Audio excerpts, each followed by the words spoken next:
নাম ছাড়া বৃথাই জীবন। দেখুন মায়েরা, মহৎ কৃপা কিভাবে হয়। মায়ের গর্ভে রয়েছে প্রহ্লাদ, আর সেই সময় নারদ মুনির কণ্ঠে শুনছে হরিনাম, কণ্ঠে শুনছে শাস্ত্র কথা।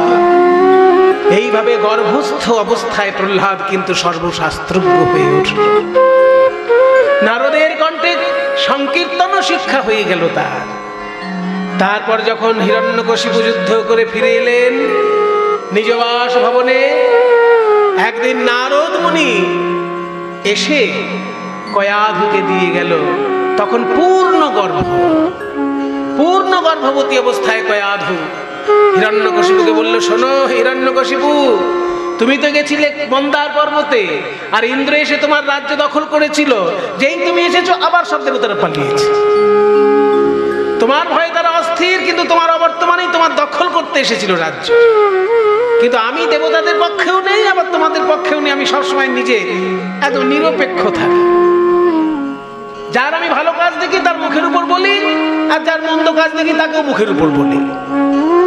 আর আমি তো অমর, আমাকে কেউ মেরেও ফেলতে পারবে না, সেই জন্য আমাকে কেউ কিছু বলেও না।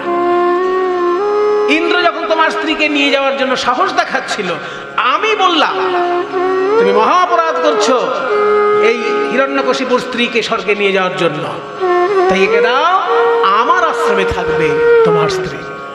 তাই শোনো হিরণ্যকশিপু, আমার আশ্রমে এতদিন তোমার স্ত্রীকে রেখেছিলাম। তোমার স্ত্রী তখন গর্ভবতী ছিল, কিন্তু এখন সে পূর্ণ গর্ভবতী। তাই তোমার স্ত্রীকে তোমার ঘরেই আবার দিয়ে গেলাম। হিরণ্যকশিপুর ঘর আলো করে জন্মগ্রহণ করলেন প্রহ্লাদ জন্মিলে হিরণ্যকশিপুর ঘরে। প্রহ্লাদ জন্মিলে হিরণ্যকশিপু ঘরে। স্বর্গ হতে দেবগণ পুষ্প বৃষ্টি করে।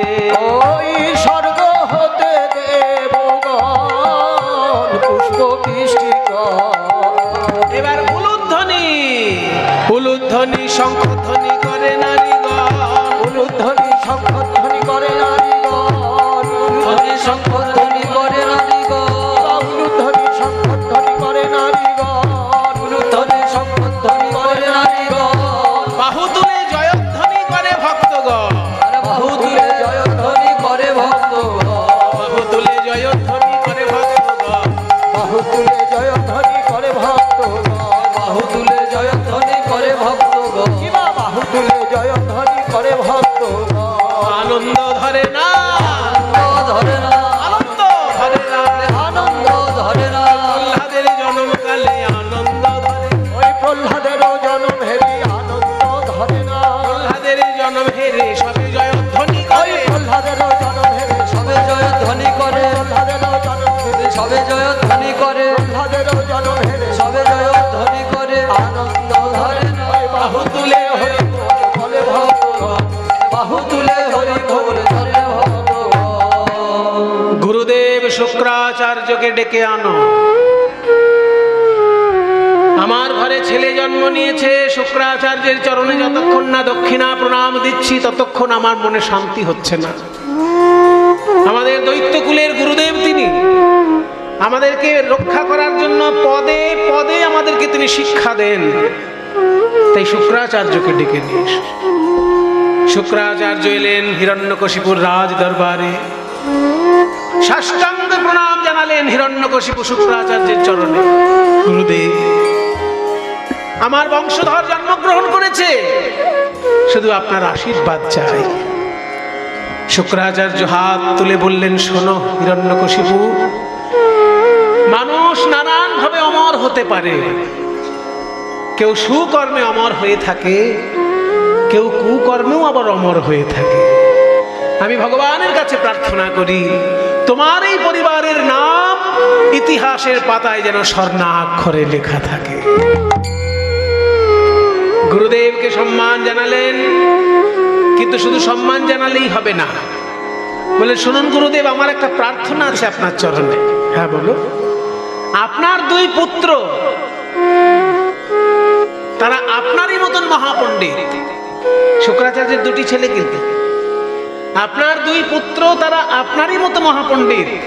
তারা যেন এদিক ওদিক না থাকে। আপনি সারা বিশ্ব ব্রহ্মাণ্ড বিচরণ করে বেড়াবেন, কারণ আপনি আমাদের গুরু। আপনার মুখের উপর আমরা কেউ কথা বলতে পারি না।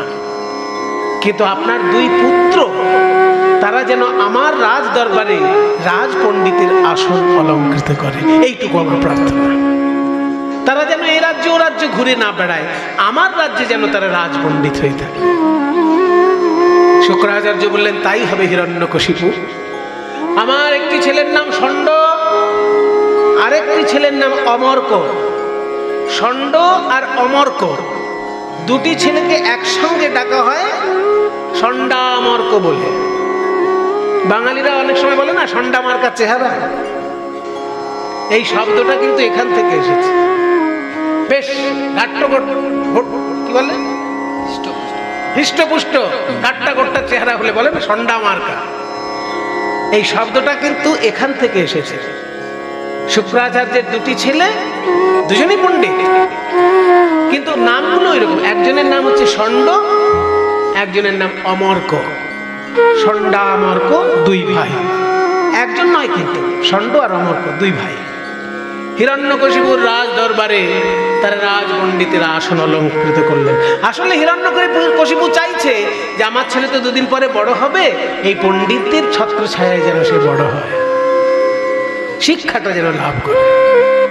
তাই শিক্ষককে আগে থেকেই চাকরি দিয়ে দিলেন রাজ দরবারে। এবার ষণ্ডামর্ক থাকলেন। আস্তে আস্তে যখন প্রহ্লাদ বড় হচ্ছে মায়ের কোলে, মা বলছে, বাবা তুই খেলার পুতুল চাই না তোর? বলে, না মা, আমি এমনি পুতুল নেব না, আমাকে একটা নারায়ণ এনে দাও, নারায়ণ এনে দাও, শঙ্খ চক্র গদাধারী নারায়ণ এনে দাও, শঙ্খ চক্র গদা পদ্মধারী নারায়ণ এনে দাও। রাম রাম রাম ওসব বলতে নেই, এ দৈত্যকুল। তোর বাবা আগে থেকেই ঘোষণা করেছে এখানে বিষ্ণু নাম, বিষ্ণু পূজা, বিষ্ণু সংকীর্তন, বিষ্ণু যজ্ঞ সব বন্ধ, আর তুই নারায়ণ নিয়ে খেলা করবি? কিন্তু মা, আমি যে শুনেছি নারায়ণ পরাক্ষরা, নারায়ণ পরাবেদা, নারায়ণ পরাগতি, নারায়ণ পরামুক্তি। ওইসব কথা বলিস না বাবা, তুই করিস না নারায়ণের নাম। কিন্তু মা, কেন জানি না এই নারায়ণ নাম শুনলেই আমার মনটা কেমন যেন উদাস হয়ে ওঠে। মা, আমার মনটা যেন নারায়ণ নাম শুনলেই কেমন ব্যাকুল হয়ে ওঠে। হে ভগবান, এ কি ছেলে হলো আমার ঘরে! এর বাবা নারায়ণের নাম শুনলেই আগুন হয়ে যায়, রেগে যায়, আর এ তো নারায়ণের নাম ছাড়া থাকতেই পারে না। ঠিক আছে, ওকে নানা রকম খেলাধুলা দিয়ে মাতিয়ে রাখার চেষ্টা করে। যতবার কয়াধু খেলাধুলা দিয়ে মাতানোর চেষ্টা করে, ততবার প্রহ্লাদ শুধু নারায়ণের নামই করে। এবার একটা দিন এমন এলো, প্রহ্লাদকে ডেকে হিরণ্যকশিপু বলছে, বাবা তোমার এবার বয়স হয়েছে, আস্তে আস্তে পড়াশোনা শুরু করতে হবে। এই যে আমাদের গৃহশিক্ষক রয়েছেন ষণ্ড এবং অমর্ক, এই ষণ্ডামর্কের কাছে তোমাকে পড়াশোনা করতে হবে। যাও, ওনাদের গৃহে গিয়ে গুরুগৃহে পড়াশোনা কর। এবার ষণ্ডামর্ক পড়াশোনা শেখাচ্ছে। শোনো প্রহ্লাদ, বলো তো ক ক ক দিয়ে কোন একটা শব্দ বলো তো। ক কয়ে কৃষ্ণ। হ্যাঁ, এসব বলতে নেই, অন্য কিছু বলো। আচ্ছা, খ দিয়ে কিছু একটা বলো। খ খগবাহন। এ কি সর্বনেশী কথা! খগবাহন, খগ মানে পাখি, খ মানে আকাশ, গ মানে গমন, আকাশে যে ঘুরে বেড়ায়, অর্থাৎ খগ শব্দের অর্থ পাখি। এখানে খগ বলতে গরুড়কে বোঝাচ্ছে, গরুড় যার বাহন, ওই জন্য খগবাহন বিষ্ণুর নাম। কয়ে কৃষ্ণ খগবাহন। তাহলে গয়ে কি বলবি? গদাধর শ্রী হরি কয়ে কৃষ্ণ খগবাহন, গদাধর শ্রী হরি কয়ে কৃষ্ণ খগবাহন গদাধর শ্রী হরি। জয় কৃষ্ণ গদাধর শ্রী হরি। উমা, তাহলে ঘ দিয়ে কি বলবি তুই? ঘয়ে ঘন শ্যাম পীত বসন, ঘয়ে ঘন শ্যাম পীত বসন, ঘয়ে ঘন ঘন শ্যাম পীত বসন, ঘয়ে ঘন শ্যাম পীত বসন। ভক্তের বাঞ্ছা পূরণকারী, বাঞ্ছা পূরণকারী, কয়ে কৃষ্ণ খগবাহন গদাধর শ্রী হরি। সর্বনাশে কি ছেলেকে নিয়ে পড়েছি রে বাবা, একে তো পড়াশোনা করানোই মুশকিল।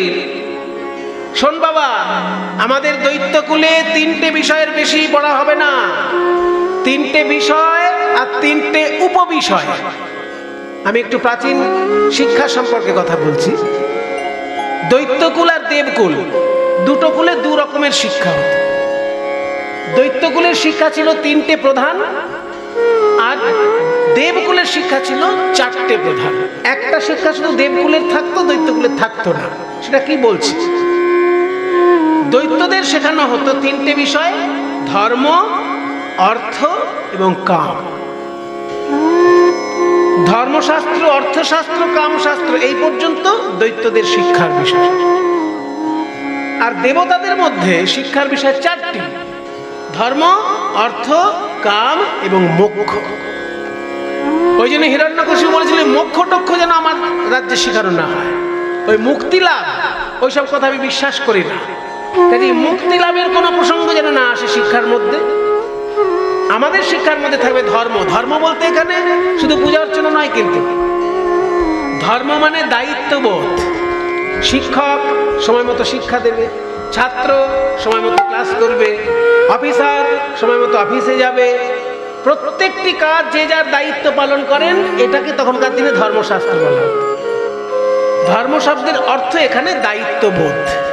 যে যার দায়িত্ব পালন করবে, এটার নাম ধর্মশাস্ত্র। আর অর্থশাস্ত্র বলতে কি করে টাকা পয়সা আয় করা যাবে, কি করে রাজ্য জয় করা যাবে। রাজ্য জয় এবং অর্থ লাভ, এটা হচ্ছে অর্থশাস্ত্রের প্রধান জিনিস।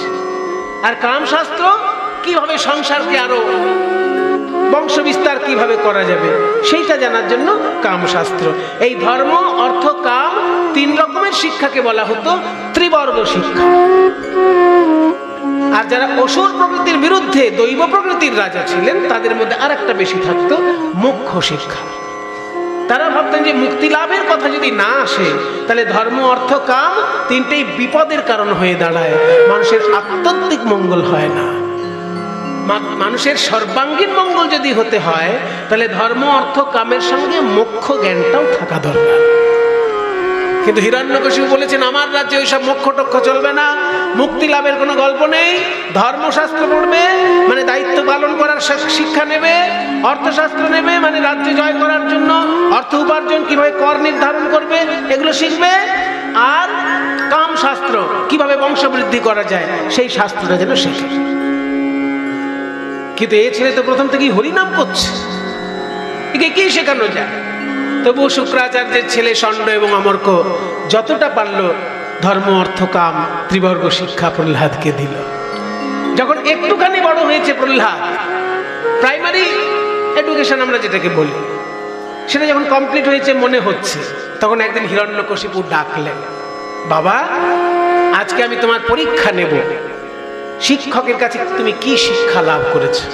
এসো প্রহ্লাদ, আমার কোলে এসো। আদর করে প্রহ্লাদকে ডাকলেন হিরণ্যকশিপু।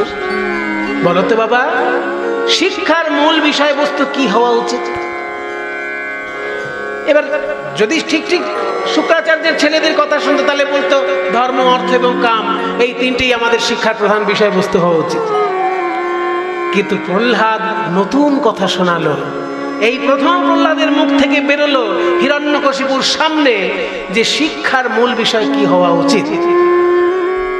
এটা শ্লোকটা আপনাদের অনেকেরই শোনা আছে, কিন্তু শ্লোকটা যে প্রহ্লাদ বলেছেন সেটা কিন্তু অনেকের জানা নেই। শুনে নিন এবার শ্লোকটা। শ্রবণং কীর্তনং বিষ্ণু स्मरणं पादसेवनम् अर्चनं वन्दनं दास्यं सख्यमात्मनिवेदनं श्रवणं कीर्तनं विष्णुशरणं पादसेवनम् अर्चनं वन्दनं दास्यं सख्यमात्मनिवेदनम्। এই শ্লোকটা আপনারা শুনেছেন এর আগে? দেখি কেউ একজন কারো হাত তোলা তো দেখছি, হাতে শোনেননি? আরে ওই একজন দুজনের হাত পেয়েছে, তিনজনের হাত পেয়েছে, অন্তত তিনজন শুনেছেন শ্লোকটা আগে। এই শ্লোকটাকে বলা হয় নববিধা ভক্তির শ্লোক। মানে ভক্তি যে 9 প্রকারের, সেগুলো কি কি এই একটা শ্লোকের মধ্যে বলা হয়ে গেছে। ভগবানকে ভালোবাসতে গেলে 9টি পথ অবলম্বন করে ভালোবাসা যায়। কেউ শুধু একটাতেই অবলম্বন করতে পারে, কেউ একসঙ্গে 9টাও অবলম্বন করতে পারে। প্রথম পথ কি ভগবানকে ভালোবাসার? এই যে আপনারা করছেন। এই গরমের মধ্যে মানুষ এসি ছাড়া থাকতে পারে না, আর আপনারা এই গরমের মধ্যে চাপাচাপি করে কষ্ট করে বসে হরি সংকীর্তন শুনছেন। এই যে শ্রবণম, এই শ্রবণমটা হচ্ছে ভগবানের চরণে প্রথম ভক্তি। ভগবানের নাম শোনা, ভগবানের লীলা শোনা, এই শ্রবণটাই হচ্ছে তার চরণে প্রথম ভক্তি। শ্রবণ যদি ঠিকঠাক হয়ে যায় তাহলে বাকিগুলো অল্প অল্প হলেও হবে। উদাহরণ আমি পরে দিচ্ছি। প্রথম ভক্তি হলো শ্রবণ। দ্বিতীয় ভক্তি কি? এই যে আমরা যেটা করছি, ভগবানের গুণগান, ভগবানের রূপগান, ভগবানের লীলাগান, ভগবানের নাম গান। 4 রকমের কীর্তন হয়: নাম, রূপ, গুণ, লীলা। কেউ নাম কীর্তন করেন হরে কৃষ্ণ কৃষ্ণ কৃষ্ণ হরে হরে, হরে রাম রাম রাম হরে হরে। কেউ রূপ কীর্তন করেন, কি রূপ দেখিনু মধুর মূরতি, আমি কি রূপ দেখিনু মধুর মূরতি, প্রীতি রসের রসা। মধুর মূরতি প্রীতি রসের রসা। আমার হেন লয় মনে এতিন ভুবনে, আমার হেন নয় মনে এতিন ভুবনে, তুলনা নাহি কোথা। আমার হেন লয় মনে এতিন ভুবনে, তুলনা নাহি কোথা। বড় বিনদিয়া চূড়ার টালনি, কপালে চন্দন চাঁদ। বড় বিনদিয়া চূড়ার টালনি, কপালে চন্দন চাঁদ। মা যিনি বিধুবর বদন সুন্দর, সখী রে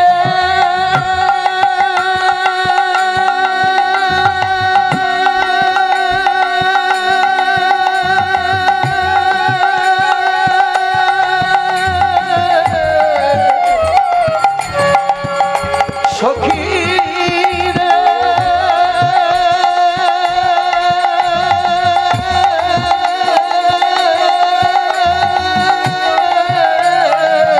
যিনি বিধুবর বদন সুন্দর, ভুবন মোহন ফাঁদ, যেন ত্রিভুবনে ফাঁদ পেতেছে।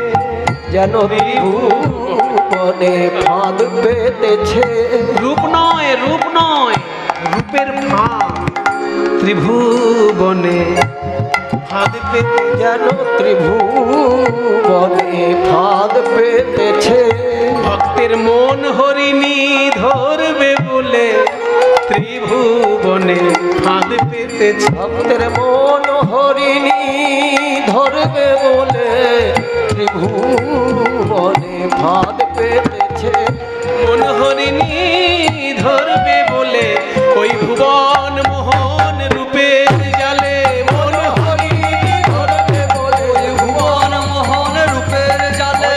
মন মোহিনী ধরবে বলে ওই ভুবন মোহন রূপের জালে। ওই ত্রিভুবনে ফাঁদ পেতেছে। ওই যিনি বিধুবর বদন সুন্দর, ভুবন মোহন ফাঁদ। সুন্দর অধরে মধুর মুরলী হাসিয়া কথাটি কয়। ওই সুন্দর ধরে মধুর মুরলী হাসিয়া কথাটি কয়। বলি দ্বিজ ভীমে কয় রূপ নাগর, ওই দ্বিজ ভীমে কয় অরূপ নাগর, দেখিলে কি প্রাণ রয়। ওই দ্বিজ ভীমে কয় অরূপ নাগর, দেখিলে কি প্রাণ রয়। বল কোন ধ্বনি ফুল রাখতে পারে, বলো কোন ধনী কুল রাখতে পারে। ওই মোহন রূপে নয়ন দিয়ে কোন ধ্বনি কুল রাখতে পারে। ওই মোহন রূপে নয়ন দিয়ে, ওই রূপে যে দেখেছে সেই ভুলেছে, মোহন রূপে নয়ন দেখেছে সেই ভুলেছে। মোহন রূপে নয়ন দিয়ে, দেখেছে সেই ভুলেছে। কোন ধনী কুল রাখতে পারে। দেখিলে পরাণ রয়। তাহলে ভগবানের কীর্তন ক রকমের? 4 রকমের। নাম কীর্তন, রূপ কীর্তন যেটা শোনালাম রূপের কীর্তন, গুণ কীর্তন, গুণ ভগবানের কি কি গুণ আছে সেগুলো বর্ণনা করে যখন গাওয়া হয় গুণ কীর্তন। একটা উদাহরণ দিচ্ছি, পুরোটা গাইছি না, এক লাইন গাইছি। আমার বধূ সে পরশমণি, সে অঙ্গ পরশে এ অঙ্গ আমার সোনার বরণ খানি রে, বধূ সে পরশমণি। মানে কৃষ্ণ যেন আমার পরশমণি, পরশ পাথর। কৃষ্ণের সংস্পর্শে এসেছিলাম বলে আমার এই লোহার শরীর যেন সোনার অঙ্গে পরিণত হয়েছে। তাহলে গুণ কীর্তন, নাম কীর্তন, রূপ কীর্তন, গুণ কীর্তন এবং লীলা কীর্তন, এই 4 রকমের হয় কীর্তন। তাহলে নববিধা ভক্তির মধ্যে প্রথম ভক্তি শ্রবণ, দ্বিতীয় ভক্তি হলো কীর্তন। এই কথাগুলো কে বলছে? প্রহ্লাদ বলছে হিরণ্যকশিপুকে যে পড়াশোনা কাকে বলে শুনে না। আমরা জানি পড়াশোনা মানে কি? জীবন বিজ্ঞান, ভৌত বিজ্ঞান, ইতিহাস, ভূগোল, ওয়ার্ক এডুকেশন, ফিজিক্যাল এডুকেশন, কি গো আরো কি কি আছে, পরে হয়তো নতুন নতুন আরো কিছু অ্যাডিশন হয়েছে, আমি সবটা হয়তো জানি না। আমরা পড়াশোনা বলতে এগুলোই জানি, কিন্তু প্রহ্লাদ বলছে পড়াশোনা কাকে বলে শোনো বাবা, শ্রবণাম, শোনাটা ভালো করে হওয়া চাই। 2 কীর্তনম, কীর্তনটা ভালো হওয়া চাই। তারপর স্মরণম, বিষ্ণুকে ধ্যান করা, চিন্তা করা, এটা তৃতীয় ভক্তি। পাদ সেবনম, ভগবানের সরাসরি শ্রীঅঙ্গের সেবা। শ্রীঅঙ্গ না পেলে শ্রী বিগ্রহের সেবা। শ্রীঅঙ্গের সরাসরি সেবা করার সুযোগ তো সবাই পাবে না, মা লক্ষ্মী পেয়েছেন, কিন্তু সবাই যদি না পায় তখন শ্রী বিগ্রহের সেবা, সেটাই পাদ সেবনের মধ্যে পড়ছে। তাহলে শ্রবণাং, কীর্তনাং, বিষ্ণু স্মরণাং, পাদ সেবনম। তারপর হচ্ছে অর্চনম, পূজা অর্চনা করা, পূজা করা। পুজো করতে গেলে মিনিমাম 5টা জিনিস লাগে। আপনারা যখন বাড়িতে পুজো করবেন, মন দিয়ে যখন ঠাকুরকে ডাকবেন, 5টা জিনিস দিতে হয় কম করে। এক হচ্ছে গন্ধ, গন্ধ মানে চন্দন, কর্পূর আর অগুরু, এই 3টের মিশ্রণ। তারপর হচ্ছে পুষ্প, ফুল, তারপর হচ্ছে ধূপ মানে ধূপকাঠি, তারপর প্রদীপ, দীপ। তাহলে গন্ধ, পুষ্প, ধূপ, দীপ আর নৈবেদ্য, প্রসাদ, যেটুকু যা আপনার সম্ভব হবে সেটাই। এই 5টা উপচারে মিনিমাম পুজো হয়, আর ম্যাক্সিমাম তো 64 উপচারও আছে, অনেক কিছু আছে। তাহলে শ্রবণং, কীর্তনং, বিষ্ণু শরণং, পাদ সেবনম, অর্চনম। 5 নম্বর ভক্তি হচ্ছে পূজা। 6 নম্বর ভক্তি হচ্ছে বন্দনম, স্তব পাঠ করা। এটা হচ্ছে ভক্তির একটি অঙ্গ। তারপর হচ্ছে দাস্যম, ভগবানকে প্রভু ভেবে নিজেকে দাস ভেবে তার সেবা করা, দাস্য ভক্তি। তারপর সখ্যম, ভগবানকে বন্ধু ভেবে নিজেকে বন্ধু ভেবে ভগবানের অন্তরঙ্গ সেবা করা। তাহলে শ্রবণং, কীর্তনং, বিষ্ণু স্মরণং, পাদ সেবনম, অর্চনং, বন্দনম, দাস্যম, সখ্যম, 8টা হয়ে গেল। শেষ ভক্তি হচ্ছে আত্মনিবেদনম, নিজেকে ভগবানের চরণে সমর্পণ করে দেওয়া। এই 9টি বিষয় যদি কেউ ঠিক ঠিক করতে পারে বাবা, সেটাকেই আমি শ্রেষ্ঠ পড়াশোনা বলে মনে করি। কার সামনে দাঁড়িয়ে বলছে? হিরণ্যকশিপুর সামনে দাঁড়িয়ে প্রহ্লাদ এই কথা বলছে। বললো না যে জীবন বিজ্ঞান, ভৌত বিজ্ঞান, ইতিহাস, ভূগোল এগুলো আমার কাছে শ্রেষ্ঠ। ওগুলোও পড়াশোনা বটে, কিন্তু আমার কাছে ওগুলো শ্রেষ্ঠ বলে মনে হয়নি। আমার কাছে মনে হচ্ছে শ্রবণং, কীর্তনং, বিষ্ণু শরণং, পাদ সেবনম, অর্চনং, বন্দনম, দাস্যম, সখ্যম, আত্মনিবেদনম। এবার যেটা আগে বলতে যাচ্ছিলাম, যে নববিধা ভক্তি যদি 9টাই কেউ করতে চান চেষ্টা করতে পারেন, কিন্তু শাস্ত্র বলেছে একটাই যদি কেউ ঠিকঠাক করতে পারে তাতেও সিদ্ধি লাভ হতে পারে। মনে করুন আপনার শোনা, কীর্তন গান শোনাটাই যদি আপনার জীবনের সংকল্প হয়, তাহলে এমন ভাবে শুনবেন যে আপনার ধারে পাশে যেন আর দ্বিতীয় কেউ না থাকে, আপনি সিদ্ধি লাভ করে যাবেন। আমার কীর্তনের একজন গুরু ছিলেন ডক্টর মৃগাঙ্কশেখর চক্রবর্তী। উনি রবীন্দ্রভারতী বিশ্ববিদ্যালয়ের শ্রীখোলের অধ্যাপক ছিলেন। হ্যাঁ, উনি খোল বাজনার উপর একটা বই লিখেছেন, তাল তত্ত্বের ক্রমবিকাশ। আর কীর্তন গানের উপর একটা বিখ্যাত বই লিখেছেন, বাংলার কীর্তন গান। ওনার বই পড়ে যখন আমি ওনার সঙ্গে সম্পর্কযুক্ত হই, ওনার বাজনার মধ্যে এত মিষ্টতা ছিল, মানে ক বললে কই শোনা যাবে, খ বললে খই শোনা যাবে, গ বললে গয় শোনা যাবে, ঘ বললে ঘয় শোনা যাবে শ্রীখোলের বাজনা। তা আমি বললাম, আপনার হাতে এত মিষ্টি আওয়াজটা কি করে হচ্ছে? উনি একটাই উত্তর দিয়েছিলেন, খুব সুন্দর। এগুলো বলি কেন, এই এক্সপিরিয়েন্সগুলো সবার লাগে, কাজে লাগে।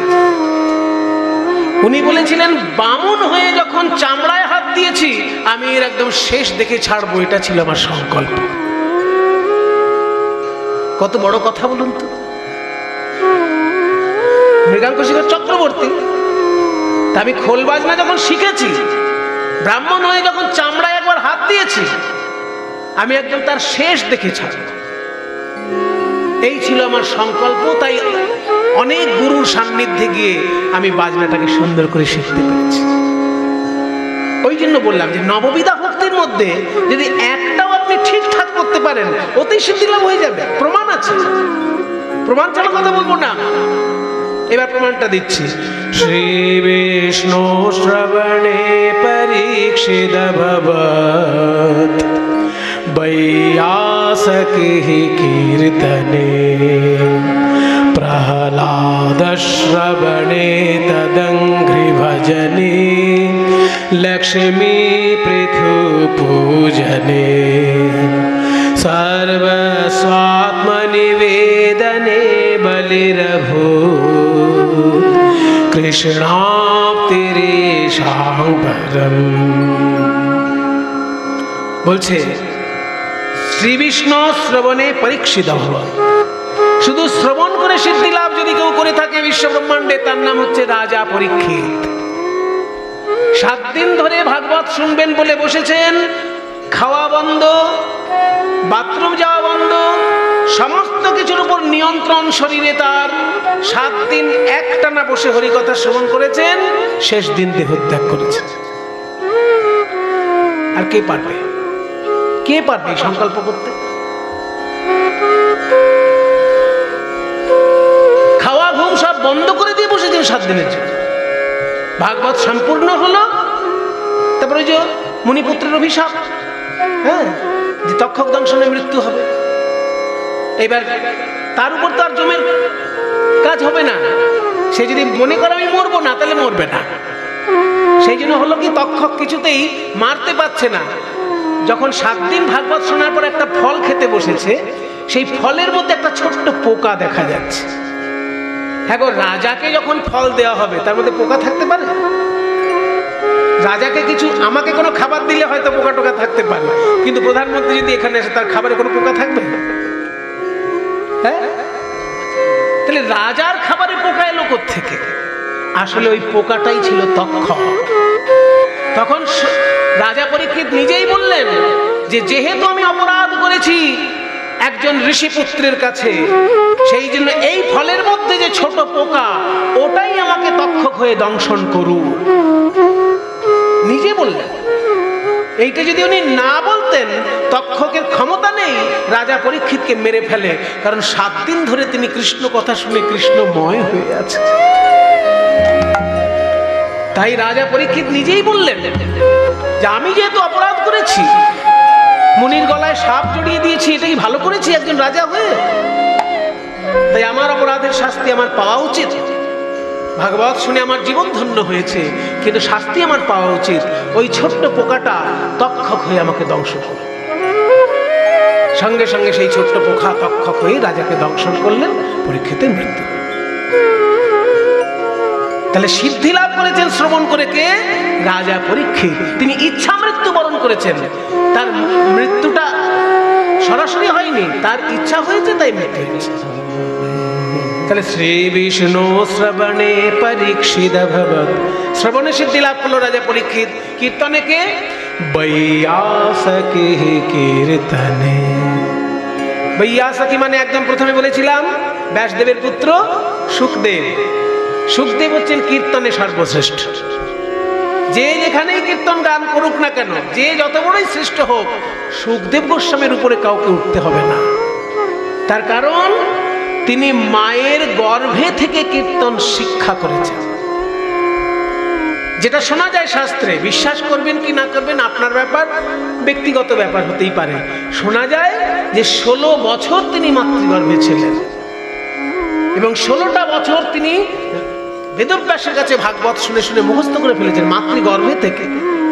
তাহলে তিনি যখন কীর্তন করবেন, সেই কীর্তনটা কি কোনো সাধারণ কীর্তনের সঙ্গে এক হবে? তাই কীর্তনে